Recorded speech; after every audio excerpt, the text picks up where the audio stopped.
ایک واقعہ آپ کو سناتا ہوں.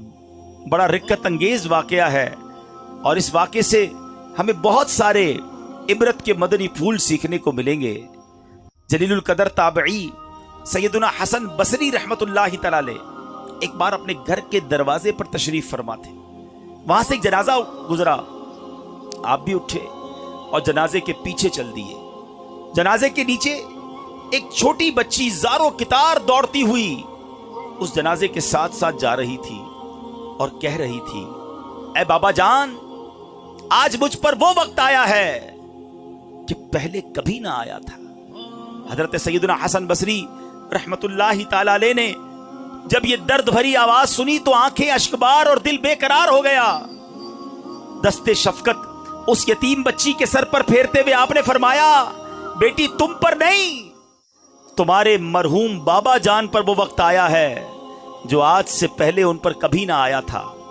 دوسرے دن آپ نے دیکھا کہ وہی چھوٹی بچی آنسو بہاتی ہوئی قبرستان کی طرف جا رہی ہے. باپ سے بڑی محبت تھی, اس سے رہا نہیں جا رہا تھا, وہ قبرستان جا رہی ہے. سیدنا حسن بصری رحمت اللہ تعالی علیہ بھی حصول عبرت کے لیے اس بچی کے پیچھے پیچھے قبرستان کی طرف چل دیے. جب قبرستان پہنچ کر وہ چھوٹی بچی اپنے والد مرحوم کی قبر سے لپٹ گئی, حضرت سیدنا حسن بصری جھاڑیوں کے پیچھے بیٹھ گئے, چھپ گئے کہ دیکھوں یہ بچی کیا کہتی ہے. وہ چھوٹی بچی اپنے رخسار اپنے بابا جان کی قبر کی مٹی سے لگا کر کہتی ہے, اے بابا جان, آپ نے اندھیرے میں چراغ اور غم خار کے بغیر قبر کی پہلی رات کیسے گزاری؟ اے بابا جان, کل رات تو میں نے گھر میں آپ کے لیے چراغ جلایا تھا, آج رات قبر میں چراغ کس نے روشن کیا ہوگا؟ اے بابا جان, کل رات گھر کے اندر میں نے آپ کے لیے بچھونا بچھایا تھا, آج رات قبر میں بچھونا کس نے بچھایا ہوگا؟ اے بابا جان, کل رات گھر کے اندر میں نے آپ کے ہاتھ پاؤں دبائے تھے, آج رات قبر میں آپ کے ہاتھ پاؤں کس نے دبائے؟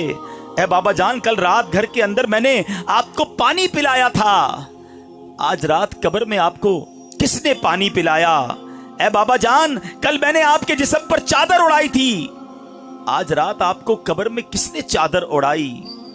اے بابا جان, کل تو آپ کو جب بھوک لگی تھی تو میں نے آپ کو کھانا پیش کیا تھا, آج رات قبر میں جب آپ کو بھوک لگی تو کس نے کھانا دیا ہوگا؟ سیدنا حسن بصری غم کی ماری اور اس دکھیاری بچی کی یہ باتیں سن کر رو پڑے. قریب آئے اور کہا, بیٹی اس طرح نہیں بلکہ یوں کہو, اے بابا جان, دفن کے وقت آپ کا چہرہ قبلہ رخ کیا گیا تھا, کیا اب بھی آپ کا چہرہ اس حالت پر ہے یا آپ کا چہرہ پھیر دیا گیا ہے؟ اے بابا جان, آپ کو صاف ستھرا کفن پہنایا گیا تھا. اے عاشقان رسول, ذرا اپنا سر جھکا کر آنکھیں بند کر کے اپنے بارے میں سوچو. جب ہم قبر میں جائیں گے تو ہمیں بھی ہمارے دوست قبر میں ایک چہرہ تو قبلہ رو کر دیں گے نا, کفن تو صاف ستھرا پہنائیں گے, مگر اس کے بعد کیا ہو سکتا ہے؟ سیدنا حسن بصری کہتے ہیں, اپنے والد سے یہ پوچھو کہ بابا جان, کل تو آپ کو صاف ستھرا کفن پہنا کر دفنایا گیا تھا, کیا اب بھی وہ صاف ستھرا ہے؟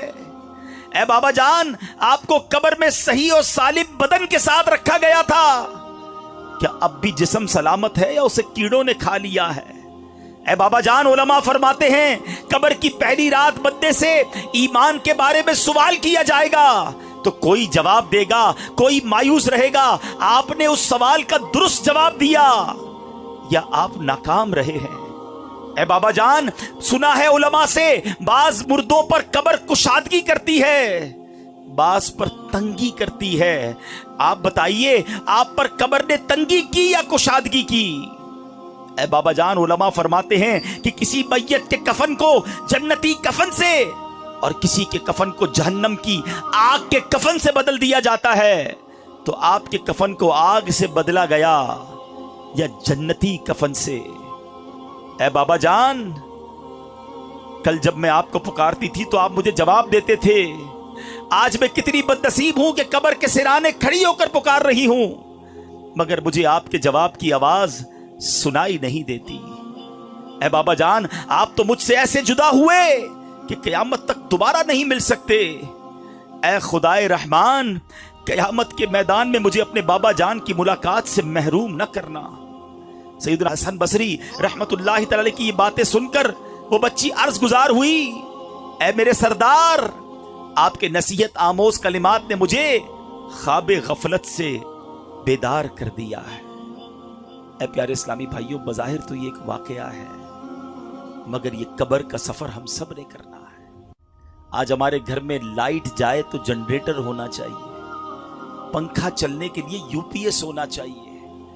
گرمی میں بغیر لائٹ کے جس کو نیند نہ آتی ہو، نرم تکیہ نہ ہو تو نیند نہ آتی ہو، نرم بستر نہ ہو تو جسے نیند نہ آتی ہو، جس کے کمرے میں اگر اندھیرے میں کوئی چھوٹا سا کیڑا آ جائے، کوئی چوہا آ جائے، چھپکلی آ جائے تو جس کی چیخ نکل جاتی ہو، جس کو اکیلے کمرے میں اندھیرے میں ڈر لگتا ہو، ہم جیسا کمزور انسان جب قبر میں جائے گا تو سوچو، وہاں اگر اللہ نہ کرے جہنم کی آگ بھڑکا دی گئی، وہاں اگر اللہ نہ کرے سانپ اور بچھو آ گئے، ادھر تو میرے اور آپ کے جسم پر کوئی کیڑا آئے تو فوراً ہٹا دیتے ہیں، اس وقت تو کیڑے ہوں گے تو بھی بندہ نہیں ہٹا سکے گا، وہ دیکھ رہا ہوگا کہ میرے جسم پر کیڑے رینگ رہے ہیں، مگر یہ طاقت نہیں ہوگی کہ اپنے آپ سے اسے دور کر سکے۔